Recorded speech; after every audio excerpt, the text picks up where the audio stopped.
अस्सलाम वालेकुम रहमतुल्लाह। जो दोस्त कहते हैं कीम साहब 71 करके अभी ज़िंदगी से तंग आ चुके हैं, जनाब उनके लिए हमारी बाबा हिकमत हमारे सोशल मीडिया प्लेटफॉर्म की तरफ से आपके लिए समझ लें गिफ्ट है।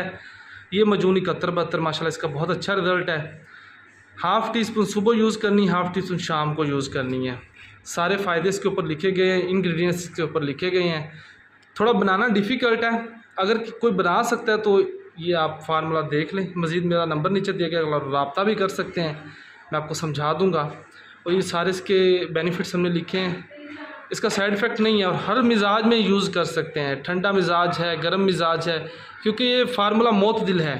ख़ासकर ये गर्मी में यूज़ करने वाला फार्मूला है। मादा हयात को पैदा करता है, गाढ़ा करता है, टाइमिंग वगैरह के लिए, अपने आप को सेटिस्फाई करने के लिए ना इसका बहुत अच्छा रिज़ल्ट है। बाकी आप लोग रब्ता कर सकते हैं, नंबर नीचे दिया गया है। अपने भाई को दुआ में याद रखिएगा। टेक केयर, अल्लाह हाफिज़।